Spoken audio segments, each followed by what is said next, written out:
ហេតុអ្វីបានជាថៃឆ្លេឆ្លានិងកលាហលម្លេះពីបទសម្ភាសន៍សម្ដេចធិបតីជាមួយនឹងសារព័ត៌មាន Reuters ដូច្នេះថ្ងៃនេះយើងមកពិភាក្សាគ្នានឹងវែកញែកមើលអំពីទស្សនវិជ្ជានៅក្នុងសង្គមថៃសារព័ត៌មានរបស់ប្រទេសថៃអ្នកនយោបាយរបស់ប្រទេសថៃជាពិសេសដែលដឹកនាំក្បាលម៉ាស៊ីនដោយលោកនាយករដ្ឋមន្ត្រីបណ្ដោះអាសន្នលោកអនុទីននិងលោករដ្ឋមន្ត្រីក្រសួងការបរទេសលោកសីហសភុងកេតកៅបានចេញនៅសេចក្តីថ្លែងការណ៍បានផ្ដល់នូវបទសម្ភាសន៍យ៉ាងច្រើនហូរហែជំវិញបទសម្ភាសន៍របស់សម្ដេចធិបតីជាមួយនឹងសារព័ត៌មាន Reuters ដូច្នេះខ្ញុំនាំបងប្អូនប្រិមិត្តមកមើលនៅចំណុចមួយចំនួនដូចខាងក្រោមដំបូងចង់ជម្រាបជូនប្រិមិត្តបងប្អូនបន្តិចអំពីសារព័ត៌មាន Reuters សារព័ត៌មាននេះគឺជាសារព័ត៌មានអន្តរជាតិដ៏ធំសឹងតែធំជាងគេហើយសារព័ត៌មានមួយនេះមានអ្នកមើលជុំវិញពិភពលោកដែលផ្សព្វផ្សាយជាភាសាអង់គ្លេសយ៉ាងសកម្មនៅព្រឹត្តិការណ៍សំខាន់ជុំវិញពិភពលោកដូចជាករណីជុំវិញសង្គ្រាមខ្មែរជាមួយនឹងថៃបណ្ដាប្រជាជននៅលើពិភពលោកតែងតាមដានជាប់ជាប្រចាំពីសារព័ត៌មានមួយនេះដែលសារព័ត៌មាននេះមានមូលដ្ឋាននៅប្រទេសអង់គ្លេសដែលបង្កើតឡើងជាង174ឆ្នាំហើយមានបុគ្គលិកនៅជុំវិញពិភពលោកដែលជាភ្នាក់ងារសារព័ត៌មានមួយនេះប្រមាណជា 25,000 នាក់ឯណោះសារព័ត៌មាននេះពិតជាមានឥទ្ធិពលទៅដល់បណ្ដាញផ្សព្វផ្សាយនិងរដ្ឋាភិបាលប្រទេសនីមួយៗដូច្នេះបទសម្ភាសន៍ជាមួយនឹងសម្ដេចធិបតីកាលពីថ្ងៃទី17នៅទឹកដីសហរដ្ឋអាមេរិកជារឿងដែលធ្វើឲ្យថៃកាន់តែភ្ញាក់ផ្អើលនៅក្នុងនោះខ្ញុំរំលែកជូនប្រិមិត្តបន្តិចអំពីអត្ថន័យនៃបទសម្ភាសន៍ដែលមានរយៈពេលជាង4នាទីជាមួយនឹងសារព័ត៌មានអន្តរជាតិមួយនេះនៅក្នុងនោះសម្ដេចធិបតីលោកបានផ្ដល់នៅចំណុចគន្លឹះសំខាន់ជុំវិញសង្គ្រាមនិងការរំលោភបំពានរបស់ប្រទេសថៃមកលើប្រទេសកម្ពុជានៅក្នុងនោះសម្ដេចបានលើកឡើងថាក្រោយបទចម្បាញ់ថ្ងៃទី27ថៃបន្តឈ្លានពានរុលចូលមកទឹកដីរបស់ប្រទេសកម្ពុជាដាក់ទូកុងតឺន័រចល័តកងទ័ពសាងសង់របងជីកផ្ដាច់ផ្លូវជីកធ្វើបន្លាយនិងវាយបំផ្លាញនៅទ្រព្យសម្បត្តិរបស់ពលរដ្ឋក៏ដូចជាទ្រព្យសម្បត្តិរដ្ឋរបស់ប្រទេសកម្ពុជា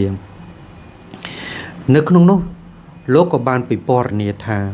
ទិដ្ឋភាពនៅព្រំដែនជាមួយនឹងខ្មែរថៃគឺផុយស្រួយណាស់ងាយនឹងកើតសង្គ្រាមខ្លាំងមែនទែននៅក្នុងនោះលោកក៏បានរំលេចផងដែរថានៅក្នុងអំឡុងដែលលោកទៅប្រជុំនៅក្រុមប្រឹក្សាសន្តិភាពដែលប្រជុំនៅថ្ងៃទី19ថ្ងៃស្អែកនេះដែលមានប្រទេស26ជុំវិញពិភពលោកទៅចូលរួមប្រជុំនៅក្នុងនោះមានប្រទេសក្បែរខាងយើងគឺប្រទេសវៀតណាម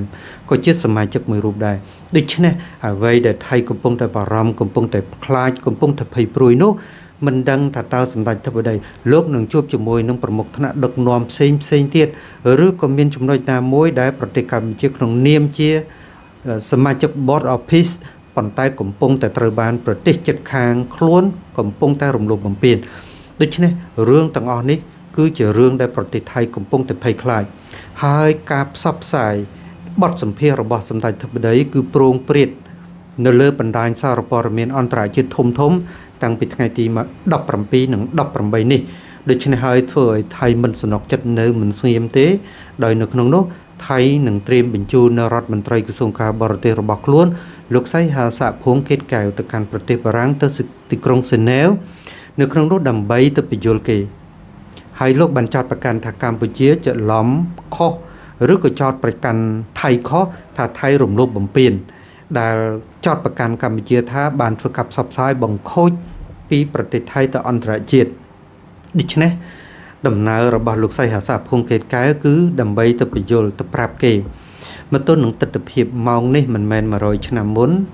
មិនមែនរាប់ពាន់ឆ្នាំមុនទេមកទល់នឹងពេលនេះរាល់ព្រឹត្តិការណ៍ដែលបានកើតឡើងនៅគ្រប់ជ្រុងជ្រោយនៃពិភពលោកជាពិសេសសកម្មភាពនៃការរំលោភបំពាន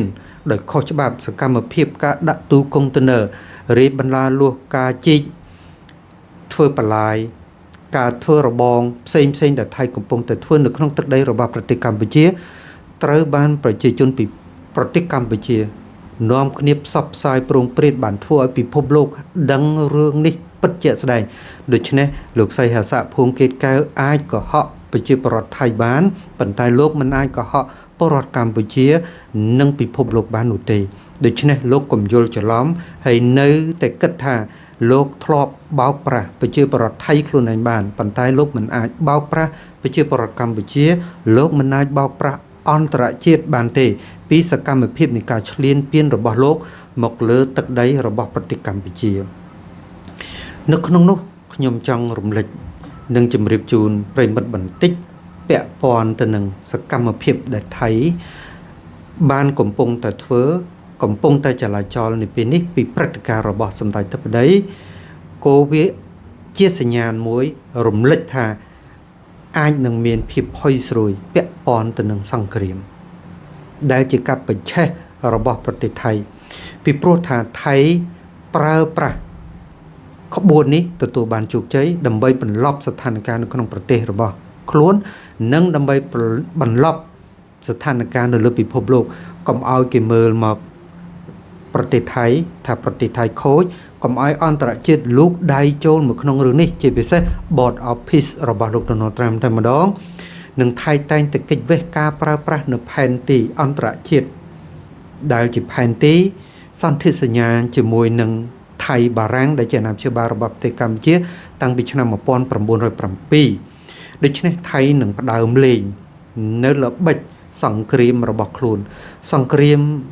ដែលអាចកើតឡើងឬក៏មិនកើតឡើងមិនស្ថិតនៅលើដៃប្រទេសកម្ពុជាទេបាល់គឺស្ថិតនៅលើជើងរបស់ប្រទេសថៃបើគេចង់តតតាគឺជារឿងរបស់ប្រទេសថៃជាពិសេសពាក់ព័ន្ធទៅនឹងសង្គ្រាមនេះតែម្ដងឥឡូវប្រិមិត្តទៅមើលអំពីស្ថានភាពនៅក្នុងប្រទេសថៃក្រោយបោះឆ្នោតរួចលេចឮកំពុងតែមានការតវ៉ាពីសំណាក់ប្រជាពលរដ្ឋពិសេសក្រុមនិស្សិតតែម្ដងថាថៃមានការកាប់កេងសន្លឹកឆ្នោតជាពិសេសបណ្ដាទីតាំងបោះឆ្នោតដែលមានព្រំដែនជាប់ជាមួយនឹងប្រទេសកម្ពុជាដូច្នេះហើយទស្សនវិជ្ជានៃការអាចបញ្ឆេះសង្គ្រាមដោយភាគីរបស់ប្រទេសថៃនៅតែមានលទ្ធភាពខ្ពស់មកលើប្រទេសកម្ពុជាដើម្បីកាយកប់រឿងរ៉ាវឬក៏ព្រឹត្តិការណ៍ទាំងអស់នោះឲ្យងាកមកផ្យងផ្ដោតរឿងការវាយគ្នាការទំនាស់ឬក៏ការបាញ់បោះគ្នាជាមួយនឹងប្រទេសកម្ពុជាវិញ